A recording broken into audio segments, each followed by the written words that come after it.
parlons des deux rencontres françaises dites du troisième type, c'est-à-dire avec rencontre d'humanoïdes.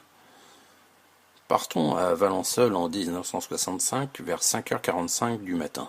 Un agriculteur démarre son tracteur lorsqu'il entend un sifflement étrange.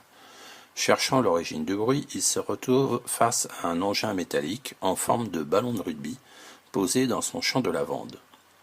Selon le témoin, l'objet fait 3,50 m de large pour 2,50 m de haut. S'approchant pour mieux comprendre de quoi il s'agit, l'agriculteur aperçoit deux créatures accroupies autour d'un pied de lavande. Ils sont petits, environ 90 cm, sans cheveux, avec une tête disproportionnée. Ils portent une combinaison gris-bleu.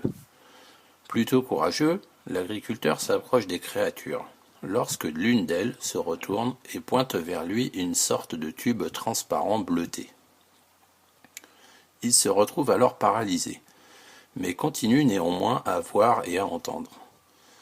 Il observe toujours les deux êtres discuter entre eux en émettant des sons incompréhensibles, comme des gargouillis. Puis nos visiteurs montent dans leur vaisseau par une trappe. Le témoin, les voyant même, réapparaît dans une sorte de dôme transparent situé au-dessus de l'OVNI. L'objet décolle alors jusqu'à une hauteur d'1 mètre, avant de disparaître à une vitesse vertigineuse. Le témoin retrouve sa mobilité une quinzaine de minutes après le décollage des petits êtres. Le rapport de gendarmerie stipulera que nous, les gendarmes, sommes personnellement enclins à penser que le champ de lavande a été l'objet d'une visite insolite. De plus, l'engin laissera une marque significative dans un sol pourtant très boueux. À l'endroit de l'atterrissage, le sol durcit au point de prendre la consistance d'un ciment. Plus de 2 ans après les faits, la végétation n'avait toujours pas repoussé du fait de la dureté du sol. Toujours en province, mais cette fois-ci à Cussac, minuscule commune du Cantal de 260 habitants. Nous sommes en 1967, dans un village où il n'y a pas de télévision, pas de radio, tout juste l'électricité. On vit des choses et on ne recherche certainement pas la gloire en passant dans les journaux. Pendant les vacances scolaires, 2 enfants participent au bon fonctionnement de l'exploitation agricole. Il est 10h30. Ils sont adossés à un mur et surveillent en contrebas le troupeau de vaches. Soudain, les bêtes s'agitent de manière inhabituelle et s'éloignent des enfants sans explication. Comme tout bon gardien de troupeau, le garçon qui est l'aîné se lève pour tenter de comprendre ce qui a pu effrayer les bêtes. Il voit alors de l'autre côté du mur 4 enfants tout noirs, de visage et de vêtements. Près de ces enfants, il y a une sphère de 4 à 5 mètres de diamètre. Le garçon monte alors sur le mur pendant que sa sœur se lève et observe à son tour.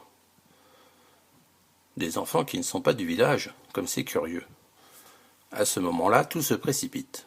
Les enfants noirs semblent avoir pris conscience de la présence des 2 témoins, très certainement cachés par le mur avant qu'ils n'arrivent.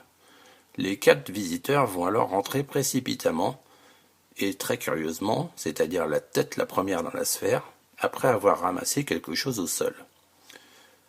Les enfants âgés de 13 ans et demi et de 9 ans certifieront avoir vu les êtres flotter dans l'air, les bras serrés au corps.